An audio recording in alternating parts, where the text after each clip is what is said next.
Hello everyone, welcome to the channel. तो आज से मैं इस चैनल पर एक नई सीरीज़ स्टार्ट कर रही हूँ और इसमें क्या होगा कि मैं प्रीवियस ईयर क्वेश्चंस जो हैं एग्ज़ाम के उन्हें डिस्कस करने की ट्राई कर रही हूँ। तो और ये इंग्लिश मीडियम में होगा और किताब आप देख ही सकते होंगे, ये वाली जो बुक है इसको मैं रेफ़र कर रही हूँ। इसमें प्रीवियस ईयर क्वेश्चंस दिए हैं, बहुत सारे स्टेट पीसेस के और इवन आईएएस के भी पीवाईक्यूज दिए हुए हैं। तो अभी मैं आज वाले वीडियो में पॉलिटी स्टार्ट कर रही हूँ और ये ऐसे ही कंटिन्यू करूँगी मैं। तो चलिए स्टार्ट करते हैं। और हाँ, मैं बुक का ये पेज इसलिए आपको शो कर रही हूँ बिकॉज़ जो पहले के सवाल मैंने देखे, ज़्यादातर सवाल मुझसे यही पूछा गया कि ये कौन सी किताब है। तो ये वाली किताब है, आप ये मार्केट में इजीली अवेलेबल है, आप इसे जाकर ले सकते हैं और क्वेश्चंस यहाँ से देख सकते हैं। तो चलिए स्टार्ट करते हैं। इसमें इस तरीके से इंडेक्स दिया रहता है, जो लोग जानते होंगे उन्हें पता होगा और जिन्हें नहीं पता, जिनके लिए फ़र्स्ट टाइम है, तो मैं बता देती हूँ। प्रीवियस ईयर क्वेश्चंस के साथ इसमें शुरू में थोड़ा सा लिटरेचर दिया रहता है, मतलब थोड़ा सा उन क्वेश्चंस के बारे में दिया रहता है। तो वहाँ से अगर आपने पहले कभी इसके लिए प्रिपेयर नहीं किया है, नहीं पढ़ा है, तो आप थोड़ा सा उस जगह से पढ़ सकते हैं, या आपने कोई स्टैंडर्ड बुक रेफ़र करी है तो उसे पढ़ने के बाद आप इससे क्वेश्चंस सॉल्व कर सकते हैं।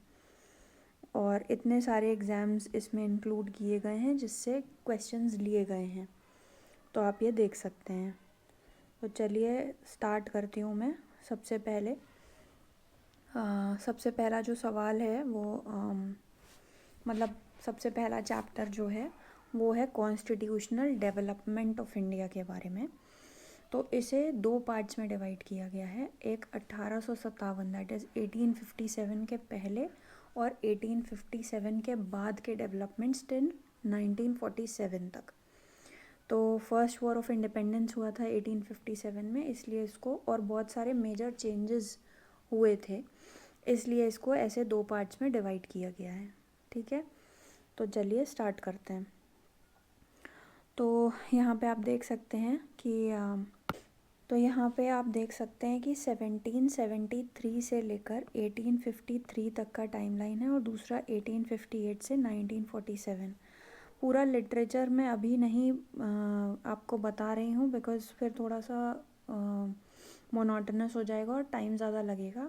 आप ये किताब ले सकते हैं और फिर वहाँ से ये देख सकते हैं, बट अगर आप क्वेश्चन सॉल्व करेंगे तो मेजर चंक जो इसमें दिया हुआ है वो सब आप इजीली समझ पाएंगे। तो चलिए क्वेश्चंस की हेल्प से इसको देख लेते हैं। तो पहला सवाल ये है, in which of the following acts the provision was made for the establishment of supreme court at Calcutta. तो इसका जवाब है 1773 का रेगुलेटिंग एक्ट। कैसे? तो यहाँ पे देखिए, provision for the establishment of supreme court at Fort William Calcutta was made in the regulating act of 1773 which was establish in 1774 by, कौन थे, मतलब उस वक्त सुप्रीम कोर्ट जो था उसके चीफ जस्टिस कौन थे? तो सर एलाया एमपी थे। इस पे कई बार सवाल आता है, तो ये आप याद रखने का ट्राई करिए। सर एलाया एमपी जो थे वो first chief justice of this supreme court थे। और ये पहला रेगुलेटिंग एक्ट था। इसी रेगुलेटिंग एक्ट में क्या हुआ था कि आप यहाँ पे देख सकते हैं कि सुप्रीम कोर्ट में एक तो चीफ जस्टिस बने थे और 3 अदर जजेस भी थे। और यहाँ पर गवर्नर ऑफ बंगाल को गवर्नर जनरल ऑफ बंगाल बना दिया गया था। गवर्नर जनरल मतलब वो सुपीरियर थे in comparison to Madras and Bombay presidencies. 3 presidencies थी बेसिकली, बंगाल, मद्रास और बॉम्बे। नेक्स्ट क्वेश्चन देख लेते हैं। With reference to the establishment of supreme court which of the statements is a correct? Supreme court at Calcutta was established by the regulating act of 1773। ये तो हमने ऊपर अभी देखा ही। Lemaistre was the chief justice of this court. जी नहीं, हमने यहाँ देखा सर इलाया इम्पी जो थे वो थे इसके चीफ जस्टिस, तो ये गलत हो गया, तो ओनली वन करेक्ट हो गया। नेक्स्ट क्वेश्चन देखते हैं। मैच करना है यहाँ पे हमको लिस्ट, ये दो लिस्ट दी हुई हैं और यहाँ पे उसको मैच करना है। क्योंकि अभी ऊपर लिटरेचर डिस्कस नहीं किया है मैंने, तो मैं आपको यहाँ पे बता देती हूँ एज थ्योरी। अदरवाइज़ अगर आपको पता है तो आप अगले क्वेश्चन पे जा सकते हैं। यहाँ पे है सबसे पहले कि establishment of board of control जो था वो पिट्स इंडिया एक्ट ऑफ 1784 में हुआ था, बोर्ड ऑफ कंट्रोल। फिर इस्टेब्लिशमेंट ऑफ सुप्रीम कोर्ट, ये आपने देखा ऊपर की 1773 के रेगुलेटिंग एक्ट के थ्रू हुआ था। नेक्स्ट है कि permission to English missionaries to work in India, ये चार्टर एक्ट ऑफ 1813 से मिला था। और appointment of law member in Governor General council, ये मिला था चार्टर एक्ट ऑफ 1833 से। जो रेगुलेटिंग एक्ट था ना, इसके बाद आप देखोगे तो हर 20 साल के बाद, मतलब सबसे पहले 1773 में आया, फिर 1793 में आया, फिर 1813 में आया, फिर 1833 में आया, और इसके बाद 1853 में आया था। तो इनको चार्टर एक्ट कहा जाता है। ये रेगुलेटिंग एक्ट था क्योंकि कंपनी बहुत सारी गड़बड़ियाँ कर रही थी जिसे कि चेंज किया था ब्रिटिश गवर्नमेंट ने, तो रेगुलेट किया था कुछ, इसलिए उसका नाम रेगुलेटिंग एक्ट था। चलिए आप धीरे धीरे जैसे पढ़ेंगे आपको पता चलता जाएगा आगे। तो यहाँ से हमारा ऑप्शन क्या हो जाएगा, इसका सी, इसका 4 आई थिंक 3, हाँ, तो option B 2 1 3 4। Which of the following led to the introduction of English education of India? Charter Act of 1813, General Committee of Public Instruction 1823, orientalist and anglicist controversy.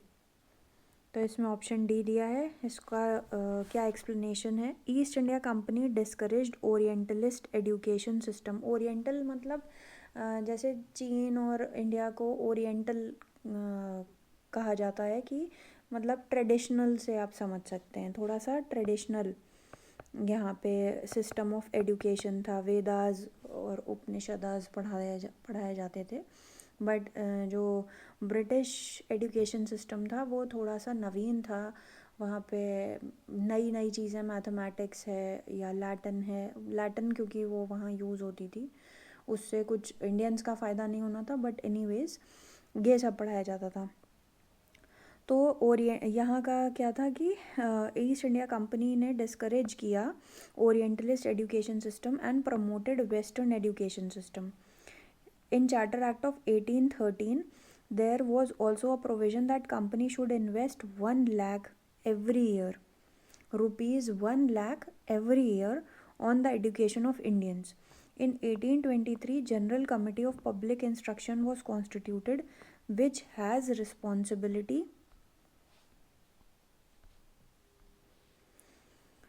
to grant 1 lakh rupees. The Orientalist Anglicist controversy was a controversy regarding nature of education that British East India Company was to impart to the local populations in its territory. H.T. Prinsep, इन्हें आप James Prinsep से मत confuse करिएगा, anyway आपको नहीं पता है तो बहुत अच्छी बात है। H.T. Prinsep and doctor H.H. Wilson supported Orientalist education, and Anglicists were led by Charles Trevelyan, who advocated for imparting of Western education through medium of English. During rule of Governor General Lord William Bentinck, Lord William Bentinck यहाँ पे 1828 से लेके 35 तक थे। On 7 March 1835 the proposal of Lord Macaulay was accepted and English language was accepted as the medium of higher education, by which act the British Parliament had abolished the monopoly of East India Company's trade in India except tea and China trade. चाय plus चीन को छोड़ के बाकी पूरी monopoly को ख़त्म कर दिया गया था, तो चार्टर एक्ट ऑफ 1813 के द्वारा। Trade monopoly of East India Company was abolished by the Charter Act of 1813, except trade in tea and China. It asserted the sovereignty sorry it asserted the sovereignty of the British Crown over the Indian territories held by the company. The act also empowered local governments to impose taxes and punish those who did not pay. While Charter Act of 1813 abolished commercial role of EIC, that is East India Company, and allowed EIC to perform political functions only in future. Which act of British Parliament abolished the East India Company monopoly over trade in India? अभी ऊपर देखा आपने, Charter Act of 1813 deprived the company of its monopoly over trade with India, but it still enjoyed its monopoly of trade with China and tea. Trade in tea. Consider the following statements about the Charter Act of 1813. It ended the trade monopoly of East India Company in India except for trade in tea and trade with China. अभी आपने ऊपर देखा कि ये statement पे ही ऊपर question था. It asserted the sovereignty of the British Crown over the Indian territories held by the company. The revenues of India were now controlled by the British Parliament. अब ये आपको ऊपर से नहीं पता, तो आप इसका एक्सप्लेनेशन यहाँ पर देख सकते हैं कि सिर्फ 1 and 2 आर करेक्ट. ये क्यों करेक्ट नहीं है? Revenue of India were now controlled by the British parliament. आगे देखते हैं. Trade monopoly of East India Company in India was abolished except trade in tea and China through Charter Act of 1813. Through this act, sovereignty of British Crown over Indian company territories was asserted. The statement 1 and 2 is true, but 3 is not correct because this act kept rights over the territory and revenue under the East India Company for next 20 years. The Indian revenue was brought under the direct control of British Parliament through the Act of 1858. ये हम किसकी बात कर रहे हैं? 1813 के charter act की. और पूरा डायरेक्ट ब्रिटिश कंट्रोल के अंडर में कब आया इंडिया? 1858 के एक्ट के द्वारा. When the designation of Secretary of State was made under the British Cabinet Minister and special to help him in revenue administration, the Council of India was organized. Next, which act for the first time made it possible for Indians to take some share in the administration of their country. Charter Act of 1833. कैसे? अब आपको ये section इतना ज़्यादा याद करने की ज़रूरत मुझे नहीं लगता है, बाकी आप देख सकते हैं अगर आपको ये याद करना है तो. तो section 87 was one of the most important sections of the Charter Act of 1833. It stated that no person of India or the Crown would be debarred from any post or service under the company on the ground of religion, place of birth, descent or color or any of them. Subsequently, Section 87 of the Act became the foundation for the demand of participation of Indians in the administration during the political movement. तो यहाँ पे आपका जो जितने भी सवाल पूछे गए थे सारे स्टेट पीसीएस और यूपीएससी में 1857 की रिवोल्ट के पहले वो कंप्लीट होता है. अब 1858 से लेके 1947 इंडिपेंडेंस तक क्या क्या हुआ, उस पे जो सवाल बने हैं वो हम लोग यहाँ पर देख लेते हैं. देखिए, read the following statements with reference to the Indian Councils Act 1861 and choose the correct option. As a result of this act, total members of Executive Council of Governor General became 7. अब आगे देखेंगे हम. For legislative work, number of additional members could be minimum of 6 and maximum of 12. No differentiation was made between state and central subjects. Indian Councils Act 1861 transformed the Viceroy's Executive Council into a miniature cabinet running on the portfolio system. All the 5 members were assigned a department out of revenue, finance, law, home, and military. As the head for the executive functions in 1874, a sixth member was added to the Executive Council for Public Works Department. For legislative works, number of additional members was determined to be minimum 6 and maximum 12, which were to be nominated by Viceroy for 2 years. At least half of the additional members were to be non-official. No differentiation was made between central and provincial subjects. तो ये आपने देख लिया कि ये वाला correct है यहाँ के हिसाब से, और ये भी लाइन लास्ट में लिखी है कि no differentiation made between central and provincial subjects, तो इसलिए 2 and 3 ये करेक्ट हो जाएगा. नेक्स्ट है, read the following statements with respect to the Indian Councils Act of 1892 and choose the correct option. It was implemented on 20th June 1892. Out of total 24 members, 5 were non-government members. Members were given rights to ask supplementary questions. The British Parliament passed the Indian Councils Act 1892. It gathered the royal assent on 20th June 1892. तो यही यहाँ पे था, ठीक है. And was commenced on February 3, 1893. तो इन्होंने क्या पूछा कि इम्प्लीमेंटेड पूछा, तो ये असेंट मिला था इस दिन. इम्प्लीमेंट फेब्रुअरी में हुआ, तो इसलिए ये रॉन्ग हो गया, ठीक है. The statement 1 is wrong. The number of additional members elected to the Governor General's council was increase to a minimum 10 to maximum 16. 10 to 16 ये हो गया. मिनिमम इतने, मैक्सिमम इतने. Among these additional members, at least half had to be non-official. Thus, as per rule of this act, in these additional members, 6 were official and 10 were non-official. In non-official members, both Indian and Europeans are included. The statement 2 is also wrong. Statement 2 आप यहाँ पे देख सकते हो. Out of total 24 members, 5 were non-government members. ये लिखा है, but यहाँ क्या दिया हुआ है? At least half had to be non-official. In these additional members, 6 were official and 10 were non-official. In non-official members, both Indian and Europeans are included. So statement 2 is wrong. In this act, right to discuss the budget was given, but members were not given the right to ask supplementary questions.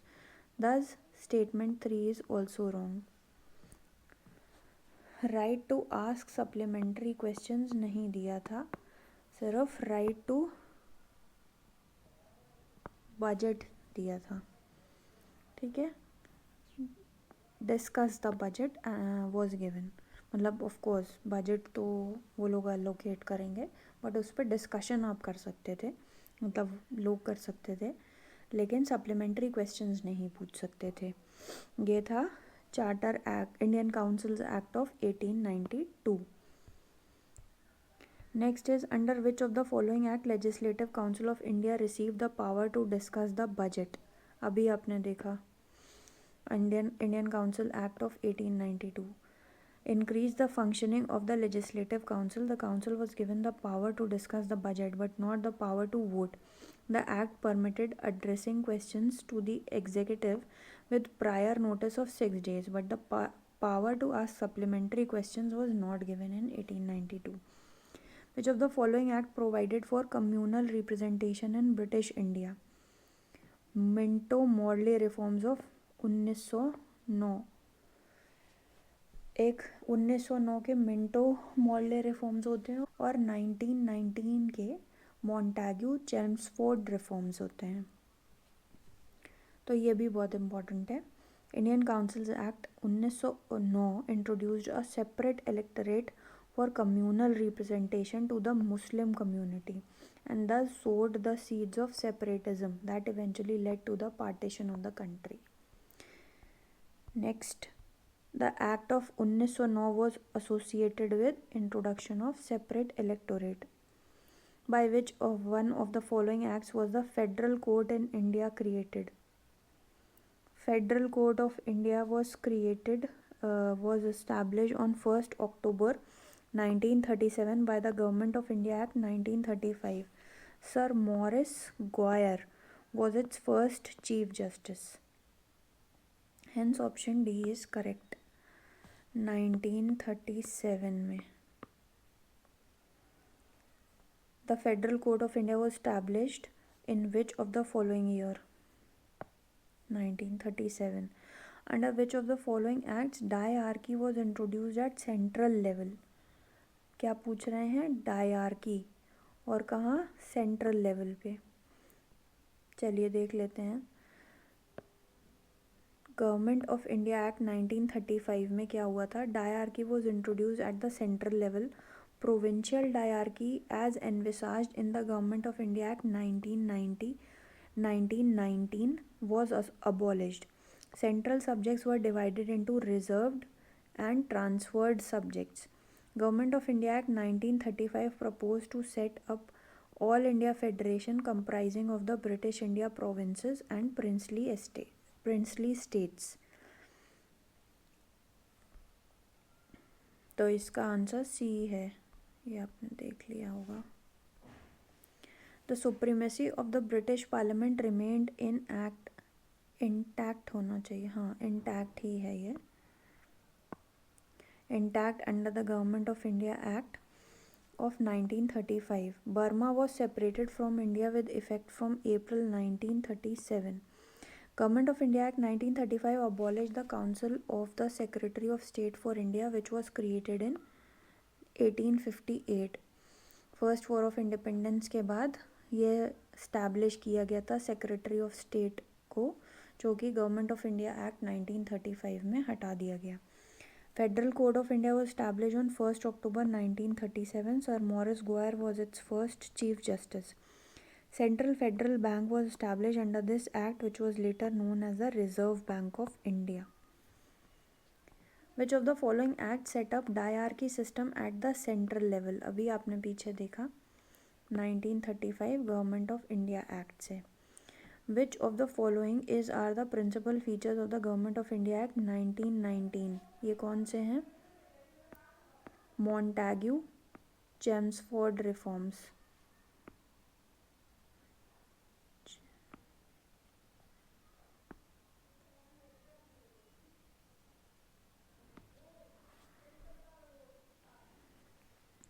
Introduction of diarchy in the executive government of the provinces.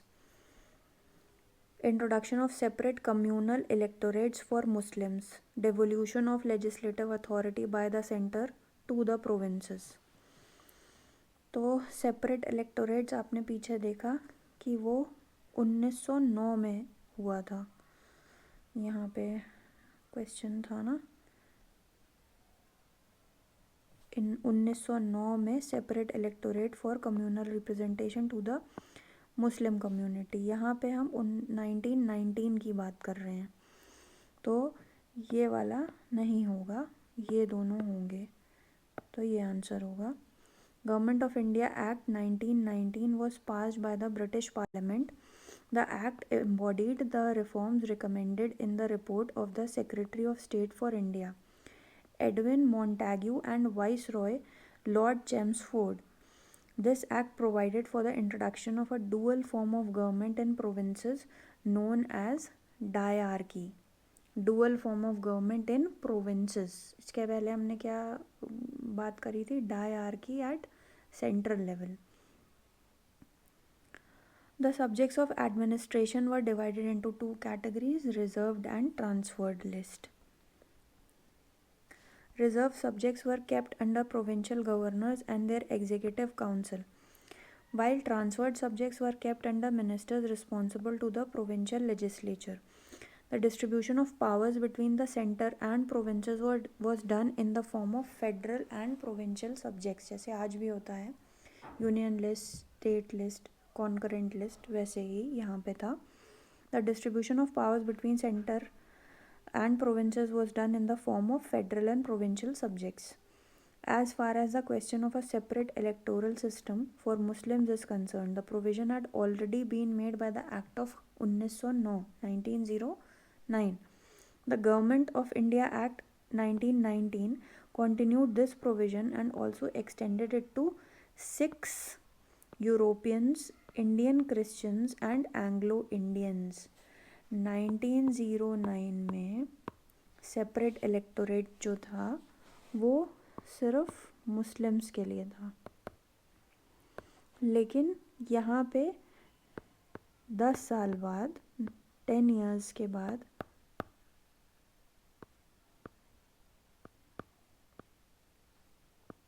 क्या हो रहा है कि अब ये extend हो गया है सिख्स के लिए, यूरोपियंस के लिए और इंडियन क्रिश्चियंस के लिए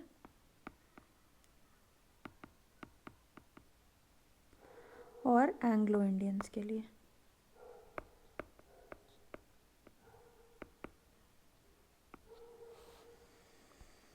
ठीक है। In the context of Indian history, the principle of diarchy refers to division of subjects delegated to the provinces into two categories. और क्या था? Division of central legislature into two houses? नहीं. Introduction of double government, that is central and state. तो फिर ये तो possible ही नहीं है, क्योंकि ऊपर हम पढ़ रहे थे कि स्टेट में कब डायरकी आई और सेंट्रल में कब आई. Having two set of rulers, one in London and another in Delhi. तो ये भी नहीं है, तो इसलिए division of subjects delegated to the provinces into two categories. Diarchy is derived from the Greek word diarche, which means double rule. In the context of Indian history, the principle of diarchy or archy refers to the division of the provincial subjects into reserved and transferred categories. Comparatively important subjects, that is जो important subjects थे वो reserved list में या reserved subjects होते थे, such as police, jail, justice, finance, irrigation, were to be administered by the governor and his executive council without being responsible to the legislative council. Subjects of lesser importance वो transferred subjects होते थे, such as education, agriculture, local self-government, etc. were to be administered by the governor with the aid of ministers responsible to the legislative council. In the Government of India Act 1919, the functions of provincial government were divided into reserved and transferred subjects.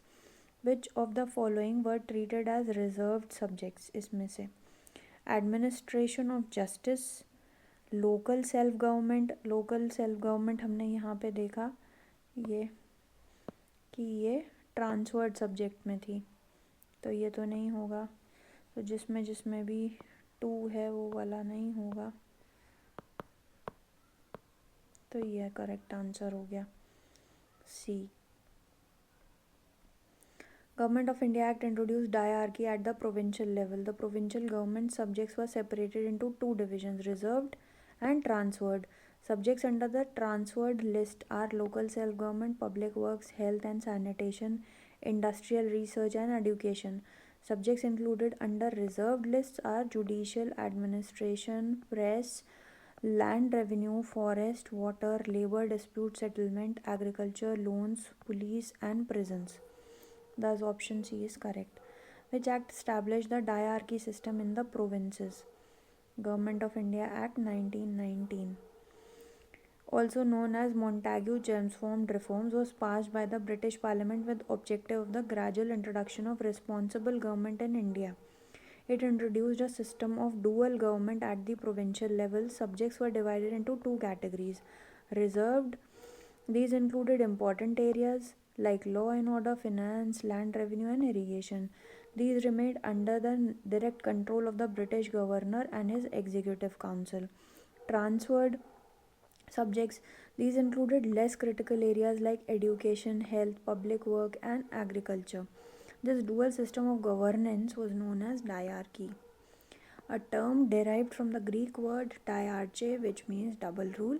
It also introduced for the first time bicameralism and direct elections in the country. कब आया? 1919 के act से क्या क्या आया? Bicameralism and direct elections. The Indian legislature was made bicameral for the first time by, यहाँ पे आपने देख लिया 1919 गवर्नमेंट ऑफ इंडिया एक्ट 1919 से. Government of India Act 1919 made the Indian legislature bicameral for the first time. It was to consist of an upper house named the Council of State and lower house named the Legislative Assembly. Upper house was Council of State and lower house named the Legislative Assembly.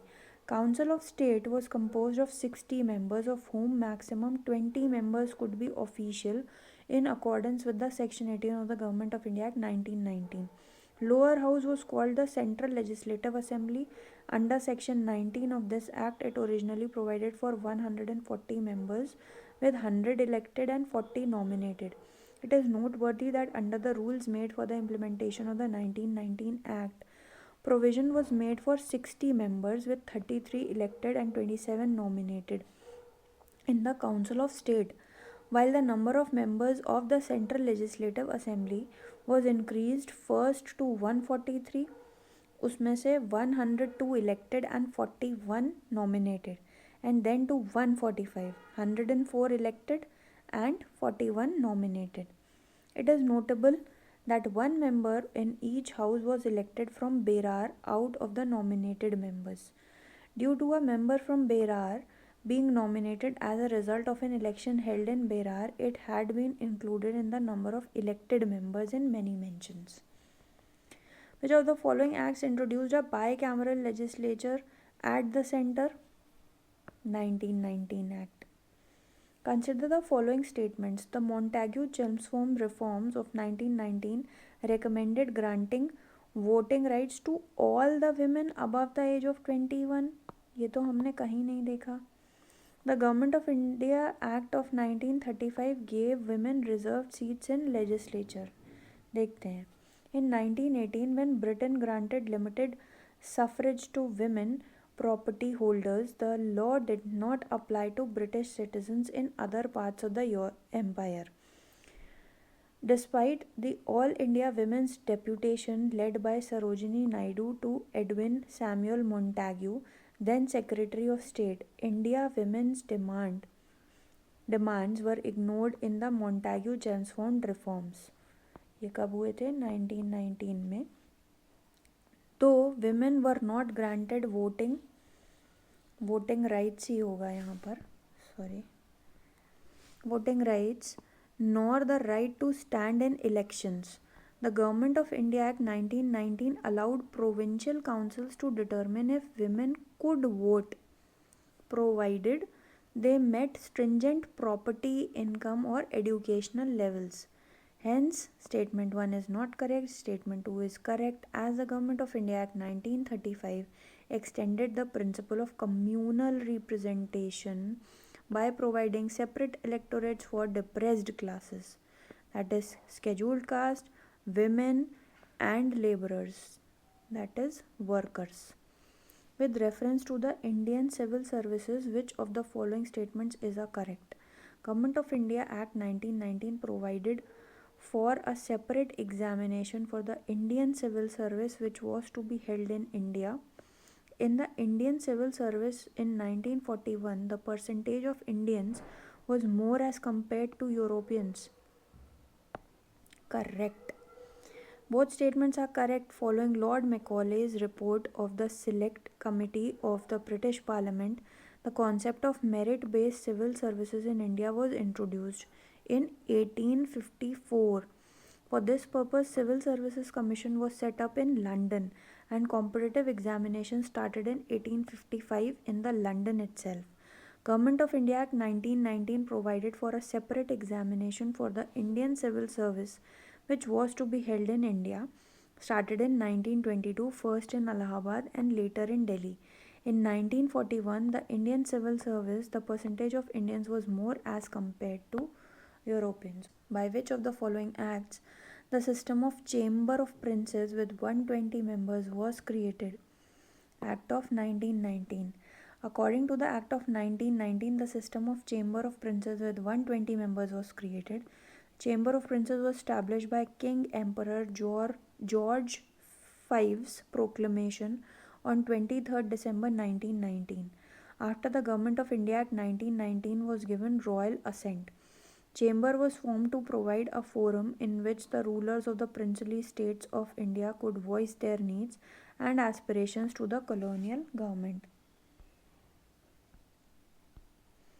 The annual meeting of the Chamber of Princes was presided over by the Viceroy of India. It was an advisory body. The first chancellor of the chamber was Maharaja of Bikaner, Ganga Singh.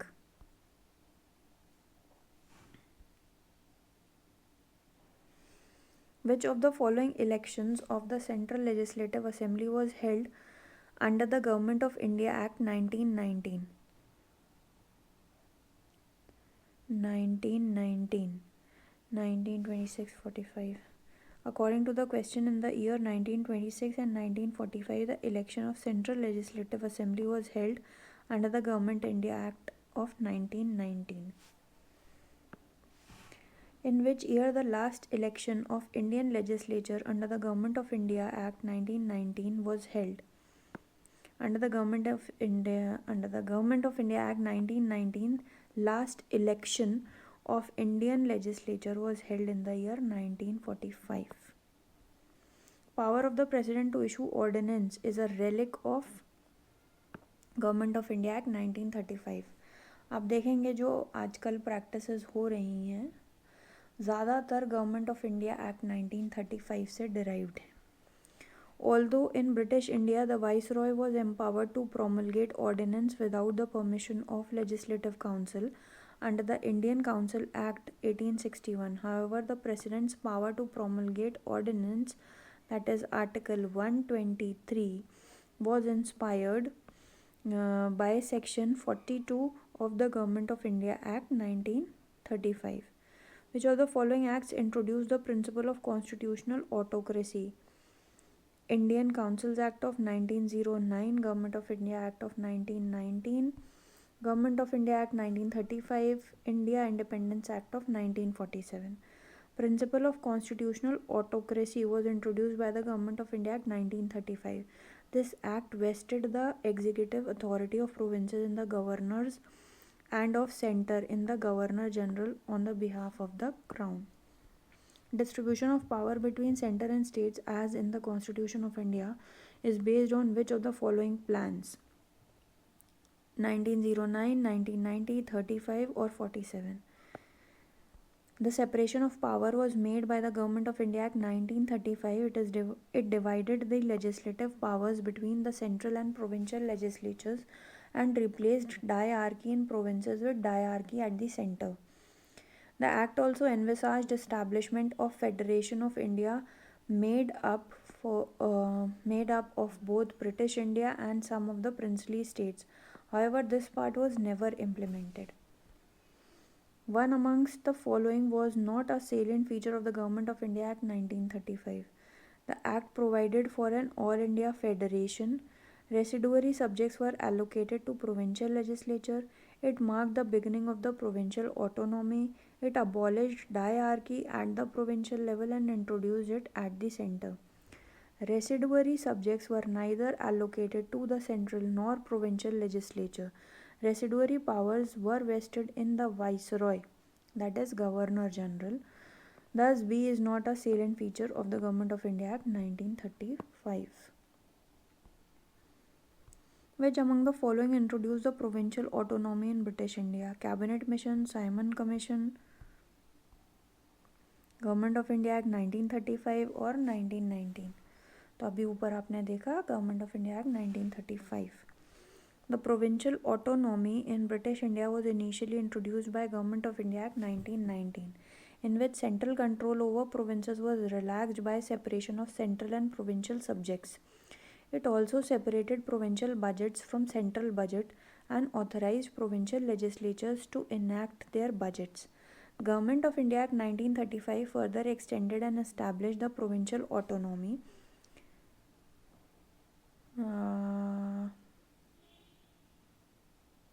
D was chosen as the correct answer. Okay. Initially इन्होंने सी लिया but फिर D ले लिया. Okay.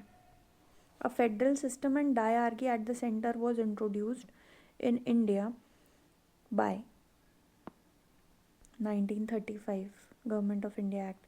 The provision for the establishment of All India Federation was included in Government of India Act 1935. ये सब ऊपर जो हमने explanation पढ़ा same questions हैं.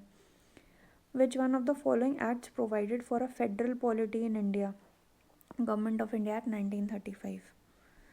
ये इसमें आप देखोगे कि बहुत सारे क्वेश्चंस रिपीट होते हैं, या तो वो किसी और स्टेट सर्विस एग्ज़ाम में होंगे या आईएएस में आए होंगे, या आप जिस स्टेट का दे रहे हैं उसमें ही आया होगा और वो दोबारा रिपीट हुआ होगा. तो ये क्वेश्चंस करने से यही फ़ायदा होता है कि बार बार सेम सवाल करने से आपको वो याद हो जाता है. In the federation established by the government of India Act of 1935 residuary powers were given to the Governor General. ऊपर हमने एक्सप्लेनेशन में देखा था. Federal system proposed under the government of India Act 1935 was federation of India.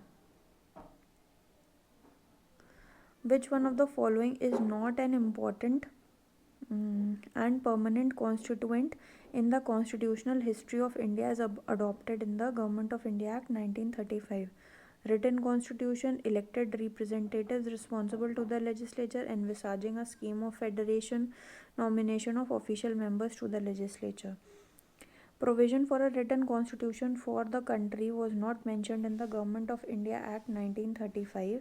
The demand for a constitution was accepted in principle by the British government in what is known as the August Offer in 1940. In which the British government concurred that the framing of the new constitution should be primarily the responsibility of Indians themselves. In 1942, Sir Stafford Cripps, a member of the British cabinet, came to India with a draft proposal of the British government on the framing of an independent constitution to be adopted after World War II. तो ये पूछ रहे थे कि नहीं है, not an important permanent constituent in the constitutional history of India as adopted in the Government of India Act 1935, a written constitution for the country. ठीक है. Why is the Government of India Act 1935 important? It is the main source of the Constitution of India. It gave independence to India. It envisages partition of India. It abolished the native states.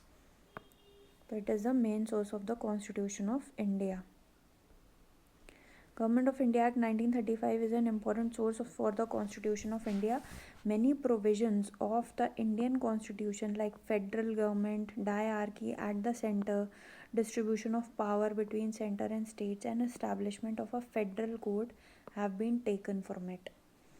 Which one of the following acts led to the separation of Burma from India? ऊपर देखा था हमने government of India Act 1935. Burma was separated from India in 1937 according to the provision of the Government of India Act 1935. तो यहाँ पर ये first class ख़त्म हुई. इसमें हमने देखा कि कैसे कॉन्स्टिट्यूएंट असेंबली स्टैब्लिश अभी तो नहीं हुई है, बट उसके पहले क्या क्या एक्ट्स आए, और फर्स्ट वॉर ऑफ इंडिपेंडेंस के पहले क्या क्या हुआ और क्या सवाल पूछे गए हैं, और उसके बाद 1857 के बाद भी कौन कौन से इम्पॉर्टेंट एक्ट्स आए. आप इस वीडियो को बार बार देखिए और समझने की कोशिश करिए. I hope it will help you with your preparation. आपके कोई सजेशंस हो कमेंट सेक्शन में बता सकते हैं, और आपको ये वीडियो कैसा लगा ये भी बता सकते हैं. नेक्स्ट क्लास में हम स्टार्ट करेंगे constituent assembly and making of the constitution से. आज के लिए इतना ही. Thank you so much for watching this video.